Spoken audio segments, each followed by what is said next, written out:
জাবের রাদিয়াল্লাহু তাআলা আনহু বলেন, কানা রাসূলুল্লাহ সাল্লাল্লাহু আলাইহি ওয়াসাল্লাম ইউআল্লিমুনাল ইস্তিখারাতা ফিল উমুরি কুল্লিহা কামা ইউআল্লিমুনাস সূরাতা মিনাল কুরআন। নবী করিম সাল্লাল্লাহু আলাইহি ওয়াসাল্লাম কোরআনের সূরা যেভাবে শিক্ষা দিতেন, ঠিক তেমনি ভাবে আমাদেরকে অর্থাৎ সাহাবায়ে কেরামদেরকে প্রত্যেকটি কাজে ইস্তিখারা করার শিক্ষা দিতেন। প্রিয় ভাই বন্ধুগণ, এই হাদিস থেকে বোঝা গেল যে প্রতিটি গুরুত্বপূর্ণ কাজে ইস্তিখারা করতে হয়। ইস্তিখারা মানেটা কি?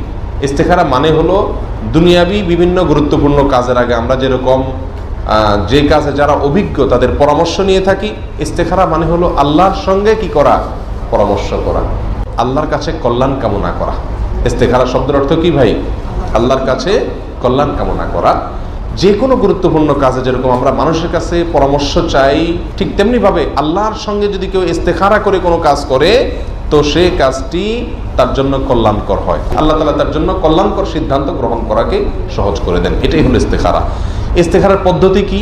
ইস্তিখারার পদ্ধতি হলো এই হাদিসেই সহিহ বুখারীতে বর্ণিত, জাবের রাদিয়াল্লাহু তাআলা আনহু এই হাদিসের ভিতরে বিস্তারিত বিবরণ আসছে। নবী সাল্লাল্লাহু আলাইহি ওয়াসাল্লাম যে ইস্তিখারার পদ্ধতি শিক্ষা দিতেন সেটা ছিল এই, ইযা হাম্মা আহাদুকুম বিল আমরি ফালইয়ারকা রাকআতাইন মিন গায়রিল ফরিদা। যদি কেউ কোনো গুরুত্বপূর্ণ কাজ করার মনস্থ করে, যে কোনো কাজ করবে, সে বিয়ে শাদী, ব্যবসা বাণিজ্য, কেনাকাটা, চাকরি, বিদেশ গমন, অনেক গুরুত্বপূর্ণ কাজ করার জন্য অনেক সময় আমরা চিন্তা ভাবনা করি যে কাজটা করব, এবং সিদ্ধান্তহীনতায় ভুগি যে করব কি করব না, এরকম অনেক কাজ হয় না। নবী সাল্লাল্লাহু আলাইহি সাল্লামের আদর্শ বা তার শেখানো আমল হলো এরকম দুনিয়াবি যে কোনো কাজ আমার জন্য ভালো হবে না ক্ষতি হবে, মঙ্গল হবে না অমঙ্গলকর হবে, আল্লাহ সুবহানাহু ওয়া তাআলার কাছ থেকে সেই সিদ্ধান্তটা নেওয়ার জন্য 2 রাকাত নামাজ পড়তে হবে। কি এমনি আমরা দৈনন্দিন 5 ওয়াক্ত যে নামাজ পড়ি, এর বাইরে 2 রাকাত নামাজ পড়তে হবে ওযু করে। এরপরে ইস্তিখারার দোয়াটি পড়তে হবে। যত বেশি সম্ভব করবেন। কথার কথা, সিদ্ধান্ত গ্রহণ করার আগ পর্যন্ত, সিদ্ধান্ত নিতে পারতেছেন না, সিদ্ধান্ত নেওয়ার আগ পর্যন্ত বেশি বেশি কোনো সংগঠিক নেই, সকাল বিকাল দুপুর যতবার সম্ভব এই ইস্তিখারা করবেন। 2 রাকাত নামাজ পড়বেন আর দোয়াটা পড়বেন, ইস্তিখারা হয়ে গেল। দোয়াটা কি? দোয়াটা হলো, আল্লাহুম্মা ইন্নী আস্তাখিরুকা বিইলমিকা ওয়া আস্তাকদিরুকা বিকুদরাতিকা ওয়া আসআলুকা মিন ফাদলিকাল আযীম ফাইন্নাকা আকদিরু ওয়া লা আকদির ওয়া তা'লামু ওয়া লা আ'লাম ওয়া আনতা আল্লামুল গুয়ুব। আল্লাহুম্মা ইন কুনতা তা'লামু আন্না হাযাল আমরা খায়রুল লি। এই জায়গায়, দোয়ার এই জায়গাটা এসে আপনি যেই কাজের জন্য আল্লাহর কাছে ইস্তিখারা করতে চাচ্ছেন সেই কাজটার কথা উল্লেখ করবেন। আর যদি উল্লেখ করতে না পারেন, মনে মনে সেই কাজটার কথা চিন্তা করবেন। হাযাল আমর মানে এই কাজটা। সেখানে আপনি বলতে পারেন, আল্লাহুম্মা ইন কুনতা তা'লামু আন্না হাযাজ জাওয়াজ, আন্না হাযিহিত তিজারা, আন্না হাযাল আমাল। অথবা যদি আপনি সেটা না পারেন, মনে মনে চিন্তা করবেন, আল্লাহ আমার জন্য যদি এই কাজটি, আল্লাহুম্মা ইন কুনতা তা'লামু আন্না হাযাল আমর খায়রুল লি ফি দীনি ওয়া মাআশি ওয়া আকিবাতি আমরি। আল্লাহ যদি এই কাজটি আমি যেটা করতে যাচ্ছি এটা যদি আমার জন্য ভালো হয়, ধর্মীয় দৃষ্টিকোণ থেকে, আমার দুনিয়াবী দৃষ্টিকোণ থেকে, এবং এই কাজের শেষ পরিণাম যদি ভালো হয়, এই কাজের শেষ পরিণাম যদি ভালো হয়, শেষ ফলাফল যদি এটা ভালো হয়, তাহলে ফাকদুরহু লি ওয়া ইয়াসসিরহু লি, তাহলে আল্লাহ আমার জন্য সেই কাজের ফয়সালা আপনি করে দেন। যদি ভালো হয় এই কাজটা, আমার জন্য আপনি ফয়সালা করে দেন। ওয়া ইয়াসসিরহু লি, আর সেটা আমার জন্য সহজ করে দেন। সুম্মা বারিক লি ফি, এরপরে এই কাজটিতে আপনি বরকত দান করেন। আল্লাহুম্মা ইন কুনতা তা'লামু আন্না হাযাল আমর, আবার ওই হাযাল আমর আসলে আবার সেই কথা মনে রাখবেন বা ওইটা উল্লেখ করবেন। আল্লাহুম্মা ইন কুনতা তা'লামু আন্না হাযাল আমর, আল্লাহ আপনি যদি মনে করেন এই কাজটা শাররুল লি, আমার জন্য ক্ষতির, ভালো নয়, অমঙ্গল, ফি দীনি ধর্মীয় দৃষ্টিকোণ থেকে, ও মাআশি দুনিয়াবী দৃষ্টিকোণ থেকে, এবং আকিবাতি আমরি আমার পরিণামের দিক থেকে যদি এই কাজটি খারাপ হয়, মন্দ হয়, তাহলে ফাসরিফহু আন্নি, তাহলে এটাকে আমার থেকে দূরে সরাই দেন আল্লাহ। ওয়াসরিফনি আনহু, আমাকেও সেটা থেকে দূরে সরাই দেন। ওয়াকদুর লিল খায়র হাইসু কান, এরপরে যেখানে ভালো হয় এই বিষয়ে আল্লাহ সেটাই আমার জন্য আপনি ফয়সালা করে দেন, সেটারই তাকদীর আপনি আমার জন্য দিয়ে দেন। সুম্মা আরদিনি বিহ, এরপরে সেটার উপরে আমাকে সন্তুষ্ট করে দেন। এই হলো ইস্তিখারার দোয়া। পুরো ইস্তিখারা দোয়ার অর্থ হলো, আল্লাহুম্মা ইন্নী আস্তাখিরুকা বিইলমিক, আল্লাহ আমি আপনার এলেম থেকে কল্যাণ কোনটা সেটা আমি জানতে চাচ্ছি, কল্যাণকর সিদ্ধান্তটা আপনার এলেমের আলোকে আমি নিতে চাচ্ছি। ওয়া আস্তাকদিরুকা বিকুদরাতিকা, আল্লাহ আমি আপনার শক্তি সামর্থ্য থেকে আমি সাহায্য চাচ্ছি, সামর্থ্য কামনা করতেছি, আপনি আমাকে সাহায্য করেন।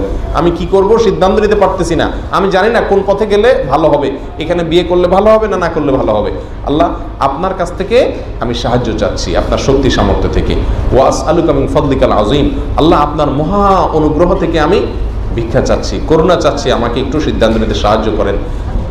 ফাইন্নাকা তাকদির, কারণ আল্লাহ আপনি পারেন, ওয়ালা আকদির, আমি পারি না সিদ্ধান্ত নিতে, আমি পারি না, আপনি পারেন সিদ্ধান্ত দিতে। ওয়া তাআলাম ওয়ালা আ'লাম, আল্লাহ আপনি জানেন পরিণাম এটার ভালো হবে না মন্দ হবে, আমি জানি না। ফাইন্নাকা আনতা আল্লামুল গায়ুব, আল্লাহ আপনি সব কিছু জানেন, ভবিষ্যতে কখন কি হবে আপনি জানেন, আমি জানি না, অতএব আপনি আমাকে সাহায্য করেন। আল্লাহুম্মা ইন কুনতা তা'লামু আন্না হাযাল আমর, আল্লাহ আমার এই কাজটা যদি আপনি মনে করেন খায়রুল লি ফি দীনি ওয়া মাআশি আকিতি আমরি, এই কাজটা যদি আপনি মনে করেন আমার জন্য সব দিক থেকে ভালো হবে, ফায়াসসিরহু লি ফাকদুরহু লি ওয়া ইয়াসসিরহু লি সুম্মা বারিক লি ফি, তাহলে এটা আমার জন্য ফয়সালা করে দেন, এই কাজটা আমার জন্য সহজ করে দেন, এরপরে এই কাজ আমাকে আপনি বরকত দান করেন। ওয়া ইন কুনতা তা'লামু আন্না হাযাল আমর, আর যদি আল্লাহ আপনি মনে করেন এই কাজটা শাররুল লি ফি দীনি ওয়া মাআশি ওয়া আকিবাতি আমরি, আমার দিন দুনিয়া পরিণাম সব দিক থেকে এটা যদি আমার জন্য ক্ষতিকর হয়, তাহলে ফাসরিফহু আন্নি, আল্লাহ এই কাজকে আমার থেকে দূরে সরায় দেন। ওয়াসরিফনি আনহু, আমাকেও এই কাজ থেকে দূরে সরায় দেন, আমি যেন এই পথে পা না বাড়াই যদি আমার জন্য ক্ষতির কারণ হয়। ওয়াকদুর লিল খায়র হাইসু কান, আর যেখানেই কল্যাণ হয় এই বিষয়ে সেখানে আমাকে নিয়ে যান আল্লাহ। সুম্মা আরদিনি বিহি, এরপরে সে কল্যাণকর সিদ্ধান্তের উপরে আমাকে সন্তুষ্ট করে দেন, আমাকে আপনি সেটার উপরে অটল করে দেন। প্রিয় ভাই বন্ধুগণ, এই হলো ইস্তেখারার দোয়া। এই দোয়া পড়বেন 2 রাকাত নামাজ পড়ার পরে। দোয়াটা যদি মুখস্থ না থাকে দেখে দেখে পড়বেন, অসুবিধা নেই ইনশাআল্লাহ, তবে মুখস্থ করে নেওয়া উচিত। আবারও দোয়াটা বলছি, আল্লাহুম্মা ইন্নী আস্তাখিরুকা বিইলমিকা ওয়া আস্তাকদিরুকা বিকুদরাতিকা ওয়া আসআলুকা মিন ফাদলিকাল আযীম ফাইন্নাকা তাকদির ওয়া লা আকদির ওয়া তা'লাম ওয়া লা আ'লাম ওয়া আনতা আল্লামুল গুয়ুব। আল্লাহুম্মা ইন কুনতা তা'লামু আন্না হাযাল আমর, এখানে ওই কাজটা কথা মনে রাখতে হবে। আল্লাহুম্মা ইন কুনতা তা'লামু আন্না হাযাল আমর খায়রুল লি ফি দীনি ওয়া মাআশি ওয়া আকিবাতি আমরি ফাকদুরহু লি ওয়া ইয়াসসিরহু লি সুম্মা বারিক লি ফি ওয়া ইন কুনতা তা'লাম আন্না হাযাল আমর, এখানে আবার ওই কথাটা মনে রাখতে হবে কোন কাজের সিদ্ধান্ত আপনি নিতে চাচ্ছেন। আল্লাহুম্মা ইন কুনতা তা'লামু আন্না হাযাল আমর শাররুল লি ফি দীনি ওয়া মাআশি ওয়া আকিবাতি আমরি ফাসরিফহু আন্নি ওয়াসরিফনি আনহু ওয়াকদুর লিল খায়র হাইসু কান সুম্মা আরদিনি বিহি। এই হলো ইস্তেখারার দোয়া। প্রিয় ভাইয়েরা, ইস্তেখারা তো আমরা করব, এখন এই ইস্তেখারা করার পরে আল্লাহ আমাকে কোন সিদ্ধান্ত দিচ্ছেন আমি কিভাবে জানবো? আল্লাহর সিদ্ধান্তটা আমি কিভাবে জানবো? আমি তো আল্লাহর কাছে চাইলাম সিদ্ধান্ত, আল্লাহ আমাকে সিদ্ধান্ত দিচ্ছেন কোনটা আমি কিভাবে বুঝবো? এটার উত্তর হলো, এটা বোঝার পদ্ধতি হলো আপনি ইস্তেখারা করতে থাকবেন। কথার কথা বিদেশ যাবেন, সিদ্ধান্ত নিচ্ছেন ভিসা নিবেন না এখান থেকে, নেওয়ার আগে ইস্তেখারা করতে থাকেন, সকাল বিকাল দুপুর রাত 2 দিন 4 দিন করতে থাকেন, করতে করতে আপনি কাজও করতে থাকেন। যদি ওই ভিসা নেওয়াটা সহজ হয়ে যায় বুঝবেন যে ওইটাই আল্লাহর সিদ্ধান্ত, আর যদি ওইটা বন্ধ হয়ে যায়, কঠিন হয়ে যায় আপনার জন্য, বুঝবেন আল্লাহই ওই দোয়ার কারণে ঠেকাই দিছে, ওটা আপনার জন্য কল্যাণকর নয়। কথা কি বুঝাতে পারছি ভাই?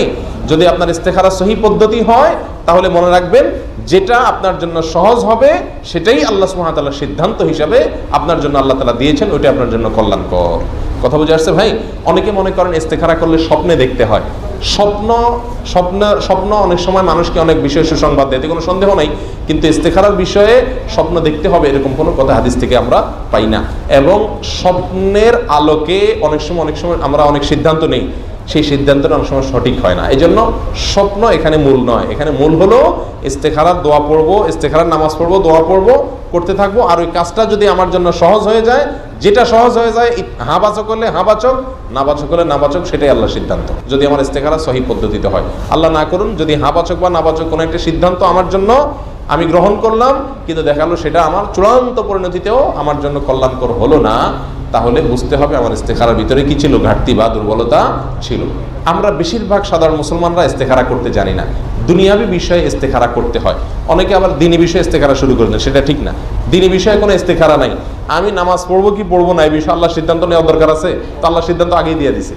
ধর্মীয় বিষয়ে আল্লাহর নির্দেশ পালন করার বিষয়ে ইস্তেখারা নাই, তবে হ্যাঁ কখন পালন করবো, কথার কথা এই বছর হজ করলে ভালো হবে না আগামী বছর হজ করলে ভালো হবে, এটা আপনি ইস্তেখারা করতে পারেন। কিন্তু হজ করবো কি করবো না এই বিষয়ে কোনো ইস্তেখারার প্রয়োজন নাই।